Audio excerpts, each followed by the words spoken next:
Chandail et Chignon, le podcast d'une médiathèque de Saint-Médard-en-Val.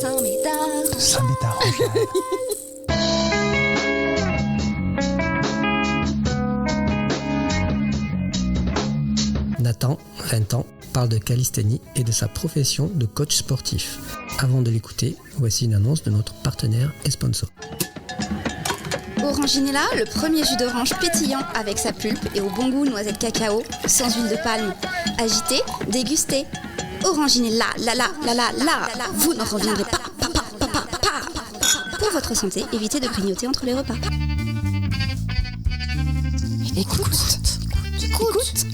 Écoute, c'est Chandail et Chignon. Nathan, vous pratiquez la calisthénie. Vous êtes également coach sportif. Pouvez-vous nous expliquer en quoi consiste la pratique de la calisthénie ? Ce sport est divisé en 3 catégories. On a la base, donc le set and rep, qui consiste à effectuer max répétitions au poids du corps jusqu'à échec dans 4 mouvements différents. Donc on a les pompes, les dips, les tractions et les muscle-up. Ensuite on a le street lifting. C'est exactement la même chose, décomposé en 4 mouvements, dips, traction, pompe, muscle-up, sauf que cette fois ça va être une seule répétition à max charge. Donc c'est-à-dire poids du corps additionné au total de la charge qu'on a rajoutée. C'est-à-dire je fais des pompes avec des poids sur moi. Voilà, ou des tractions avec une ceinture de lest et des poids qu'on va venir tirer avec notre corps, qui s'additionnent. Et ensuite, on a le freestyle. Donc le freestyle, c'est agilité plus statique. Donc statique, c'est quoi ? C'est figure de force, tout ce qui va être planche au sol ou sur des barres ou un front lever. Un front lever, c'est par exemple se tenir perpendiculairement au sol sur une barre. Donc entre guillemets, les personnes appellent ça défier la gravité. Et du coup, on a l'agilité.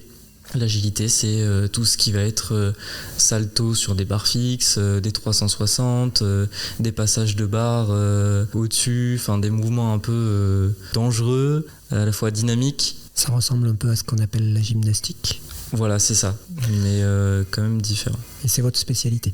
Et c'est ma spécialité. Et par exemple, combien de tractions vous pouvez faire au max ? Personnellement, à l'époque où je faisais du set and rep, parce que du coup j'en ai fait avant pour avoir une base et tout ça, mon max répétition de mémoire était à 39. C'est beaucoup ? C'est beaucoup. Pour résumer, on peut dire que la calisthénie, c'est un mélange de musculation et de gymnastique ? On peut dire ça comme ça. Parce qu'un pratiquant de freestyle, donc agilité statique, peut être fort dans ce domaine-là, mais du coup le physique va forcément suivre après. C'est-à-dire que c'est de la musculation sans le vouloir. Automatiquement, ton corps se muscle. C'est de la musculation, mais pas à vocation de prendre de la masse musculaire. Non. C'est uniquement pour l'entretien du corps, justement pour être capable de pratiquer et de faire certains mouvements qui semblent infaisables en général. Voilà. D'accord. Et aussi travailler les muscles spécifiques pour certaines figures, mais qui serviront uniquement là-dedans. Et pas pour but de développer son corps. C'est uniquement du gainage. Du gainage de tout le corps, ça peut aller jusqu'au cou, beaucoup les biceps, beaucoup les avant-bras, le dos, les épaules. La planche, c'est que les épaules. Les jambes, par exemple, ne sont pas sollicitées. Donc quelqu'un qui fait du street workout ou de la calisthénie va sûrement avoir un haut du corps assez bien développé et des jambes minuscules, comme moi. Comment et pourquoi avez-vous débuté la pratique de ce sport ? Une fois, j'étais dans un parc en extérieur, parce que c'est là où le sport se pratique, et je voyais des personnes faire des 360 sur des barres fixes, des trucs comme ça, j'étais impressionné. Et donc du coup, je me suis mis là-dedans petit à petit, et puis comme notre téléphone nous écoute et nous voit, forcément, j'ouvre Instagram, je vois sur les réels partout, du street partout, donc j'ai vite été entraîné là-dedans, et puis ça m'a donné envie, c'est devenu une passion. Est-ce qu'il existe une fédération française de calisthénie ? Oui, c'est en train d'être créé. Donc comme le sport n'est pas très reconnu et en voie de développement, il y a une fédération française qui est en train de se construire, donc avec plusieurs associations régionales, et il y a également des championnats du monde qui vont avoir lieu. Le sport se répand un petit peu dans le monde entier. Donc il y a des compétitions officielles. Il y a des compétitions officielles. La discipline nécessite-t-elle des équipements ou du matériel particulier ? Alors à la base, si on veut commencer ce sport, non. parce que du coup tout est effectué au poids de corps. Une barre de traction peut-être ? Une barre de traction, donc si on parle de sans matériel, on peut aller dans un parc en extérieur, et en l'occurrence du coup on n'a besoin de rien, et même à la maison on peut commencer par des pompes classiques, et sinon pour les autres disciplines, oui, je pense pour le statique avoir des barres parallèles, des petites barres en bois par exemple, ou des élastiques aussi, ça peut être utile. Pour le streetlifting, avoir une ceinture de lest avec des poids, ça peut être utile aussi. Il y a des barres de traction maintenant dans tous les arrêts de bus. Je ne sais pas si vous avez vu. Ah oui, j'en ai déjà fait aussi. Ah oui. Comment vous entraînez-vous ? Combien de temps ? Quand ? Et avec quels exercices ? Alors, je m'entraîne quasiment 7 jours sur 7 en préparation compète. Sinon, hormis ça, je reste aux alentours de 3-4 fois par semaine. Je trouve ça raisonnable, parce que c'est un sport très nerveux, donc qui épuise très rapidement. Combien de temps ? Aux alentours de 1h30, 2 heures par séance, avec pas mal de temps de repos, parce que, comme je l'ai dit, c'est très nerveux, et rester bras tendus, en force tout le temps, ça épuise vachement le corps, donc c'est compliqué. Avec quel matériel ? Combien de temps et quand ? Le matin, le soir ? Matériel, du coup ça va être 1 à 2 fois par semaine en salle de gym, parce que du coup la salle de gym, comme ça ressemble beaucoup à ce sport, c'est directement équipé pour ça, donc c'est intéressant d'aller s'entraîner là-bas. Là c'est plus des séances de muscu traditionnelles, on va dire ? Non, justement c'est plus du spécifique. D'accord. Donc ça va être pour tout ce qui est agilité, pour les barres fixes comme elles sont souples, et les figures de force, comme il y a les parallèles en haut, on peut être créatif. Et vous avez parlé d'un entraînement spécifique pour les compétitions ? C'est plus intense, plus dur, donc quasiment 7 jours sur 7. 1h30 par jour, tous les jours ? Ouais, peut-être aux alentours de 2h30, 3h plutôt. Ah oui ? Ouais, décomposé en une séance le matin et une séance le soir. Du coup, ça prend beaucoup d'énergie. Est-ce que vous suivez un régime alimentaire particulier ? Personnellement, non. Après, je sais qu'il y en a qui suivent un régime particulier, mais moi, j'estime que dans ce sport, on n'a pas forcément besoin d'avoir un régime particulier, mis à part que il va y avoir un seul avantage dans ce sport, c'est plus tu es léger, plus tu as de chances de pouvoir subvenir à tes besoins, quoi.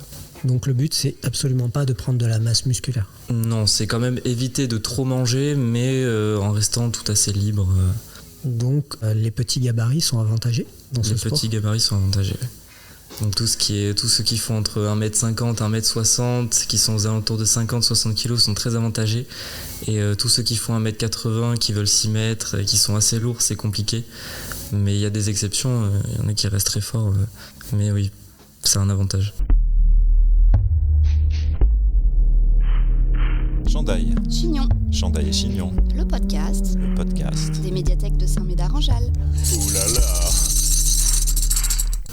Alors vous êtes aussi coach sportif. Parlez-nous de votre parcours et de ce qui vous a amené à exercer cette activité. À l'âge de mes 18 ans, j'ai toujours voulu être indépendant dans ce que je faisais.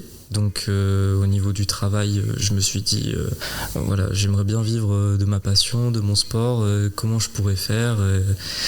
Donc j'ai pris les choses en main, j'ai bossé plusieurs mois sur le projet de ma boîte, sur la construction d'un site internet, sur qu'est-ce que je pourrais apporter à mes élèves ou à mes clients dans le coaching, et que ça soit dans le sport en général, parce que j'aime bien le sport en général. Et du coup, il y a un an tout pile, un tout petit peu plus, j'ai lancé ma boîte. Enfin, je suis micro-auto-entrepreneur. Et quelles ont été les principales étapes et peut-être difficultés dans la réalisation et la concrétisation de ce projet ? Le développement. Le développement du site ou de la boîte elle-même ? Le développement de la boîte elle-même. Parce que de base, je voulais coacher dans ce sport-là, transmettre mes savoirs, sauf que déjà le sport n'est pas connu, donc c'est compliqué de trouver des gens qui veulent s'y mettre. C'est trop restrictif. C'est ça. Et donc du coup, mis à part aller dans des parcs, proposer à des gens comme ça, en face à face, est-ce que tu connais, tout ça, faire des approches, c'est vrai que c'est un peu compliqué. Justement, quel est votre public cible, s'il y en a un bien sûr ? Plutôt des jeunes, féminins, masculins, des curieux, des habitués, des personnes plutôt seules ou en groupe ? Comme je fais du multisport en général, on va dire que tout âge est impacté. J'entraîne, un groupe de mamies le mardi soir en leur faisant faire du step, comme je peux enchaîner le soir même un élève de 14 ans qui apprend la calisthénie. Donc c'est intéressant de passer d'une bascule à l'autre. On peut vous appeler pour n'importe quel sport. Pour n'importe quel sport, je serais plus amené à faire des prépas physiques, construire quelque chose autour de ce sport, mais pas lié en lui-même. C'est vraiment de la préparation physique de type musculation et tout ce qu'il y a autour de la musculation. C'est ça, spécifique pour le sport en question. Est-ce que vous intervenez à domicile ou vous disposez d'un lieu dédié ou dans des salles ou enfin comment vous fonctionnez? Un peu partout. Ça peut être en salle de sport. À domicile, ça m'est jamais arrivé encore, mais c'est souvent en extérieur, en salle de sport ou même chez moi. Pourquoi vos clients font appel à vous la plupart du temps? Au début, ça s'est fait par le bouche à oreille. Ensuite, mon site a été visité plusieurs fois. Quand je sais que des fois je suis à l'entraînement dans un parc et que je vois une personne essayer le muscle up par exemple, qui est un mouvement de base mais quand même assez spécifique et il s'en sort pas trop. Du coup, j'essaye d'aller le voir, de lui donner des conseils et puis ensuite j'essaie de faire une approche un petit peu pour savoir s'il serait intéressé par du coaching et tout ça. Et ça marche de temps en temps. Ouais. Donc c'est du démarchage presque particulier à particulier, quoi. Ouais, c'est ça. Ce mouvement, vous pouvez le décrire? Ça se décrit facilement, ou le muscle up? Le muscle up, on part d'une base de traction, donc bras tendus, suspendu à la barre. Le but va être de monter une traction la plus haute possible, donc être explosif sur sa traction, faire un transfert de poignet pour passer en mode dips et pousser la barre vers le haut. Vous en avez un peu parlé puisque vous ne faites pas de régime, mais est-ce que vous intervenez avec vos clients sur le plan nutritionnel ou hygiène de vie ou pas du tout? Oui, ça peut arriver, surtout sur le plan alimentaire. Je sais que j'ai 2-3 élèves en prépa de compétition qui de base mangent beaucoup, un petit peu n'importe quoi quand ils veulent. Et là, juste le conseil que je leur ai donné, par exemple, c'est essayer de temporiser un petit peu la malbouffe. Ouais, bah si.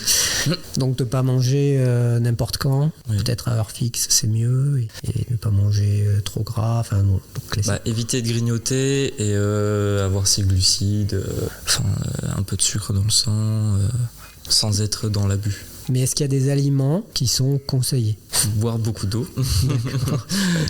Pour les articulations, parce que on souffre énormément. Ouais. Tous les jours, il y en a, ils ne le voient pas, mais à chaque mouvement qu'ils font dans leur vie, les articulations, ça prend un coup. Alors l'eau, c'est le meilleur remède, pour moi, personnellement, je pense. Et quel aspect de votre activité vous préférez? Tout ce qui est compta, tout ce qui est com, vous faites pas que du sport? Non, je gère beaucoup de choses. Voilà. L'aspect que je préfère le plus, c'est le relationnel, je dirais, parce qu'on n'est pas beaucoup de pratiquants, même dans le coaching, on n'est pas beaucoup à s'être lancé là-dedans, et donc du coup on est un peu tous soudés, ce qui fait que ça fait vraiment une famille. Donc dans toute la France, on est tous en contact, on travaille tous ensemble, même sur le projet de la Fédé, j'en fais partie. Et donc c'est une famille, et donc du coup l'aspect que je préfère, c'est, je pense, le relationnel. Et que pensez-vous de développer ou pousser plus en avant dans votre activité, et de quelle façon? Pour l'instant, pas trop d'objectifs en tête, rester sur la base et évoluer en même temps que le sport. Ces évolutions, vous les voyez comment? C'est évoluer avec le sport en lui-même. Il y a beaucoup de choses à apprendre encore là-dedans et tout ça. Nous-mêmes, on ne sait pas, on découvre encore un petit peu. Donc vous êtes impliqué dans la création de la fédération? Oui. Est-ce que vous voyez déjà un petit peu comment ça peut se présenter? Avec des compétitions annuelles. Des clubs? Des clubs, exactement. Il y en a déjà un sur Toulouse qui a ouvert le mois dernier. Vous pourriez devenir entraîneur dans un club, par exemple? Oui, bien sûr. C'est peut-être un objectif? Pas tout de suite. Pas tout de suite. Ouais, pour l'instant, j'aime bien. De quelle façon assurez-vous l'aspect communication et promotion? Les réseaux. Les réseaux, ouais. Et le surplace, comme vous l'avez expliqué. Et le surplace. Et comment peut-on vous contacter? Sur mon site internet, calistatic.com. Comment ça s'écrit précisément? Alors CALISSTATIC, statique. D'accord. .com. Quel conseil donneriez-vous à une personne qui voudrait devenir coach sportif? De suivre son instinct de coach, parce que on peut être coach en salle, on peut être coach indépendant. Enfin, il y a beaucoup d'aspects de coaching différents. Voir quel aspect il a envie d'aborder, et ensuite suivre sa voie, et surtout ne pas écouter les autres. S'il a envie de se lancer tout seul, qu'il essaye de se lancer tout seul. Quelques mots pour décrire votre activité de coach sportif, et même question pour la calisthénie. Discipline, savoir et régularité. Et pour la calisthénie, presque la même chose. C'est un peu pareil, oui. Discipline, je vais le redire parce que c'est vraiment très très important. Patience, ce sport, c'est un sport de patience incroyable. Et force. Pour terminer, 3 choses que vous aimez et 3 choses que vous n'aimez pas. On va dire la nourriture, la musique et le social. Et 3 choses que je n'aime pas. Le mauvais temps. Je suis pas difficile, hein. Il y a pas beaucoup de choses que j'aime pas. Le mauvais temps. Ben, ça, Quand il fait pas beau, on peut pas s'entraîner. C'est rare. on peut s'arrêter là si vous voulez, mais merci beaucoup. Semez vos envies et cultivez votre curiosité en attendant le prochain podcast des médiathèques de Saint-Médard-en-Jalles. Abonne-toi. Chandail et chignon. Chandail et chignon. C'était pas très intéressant.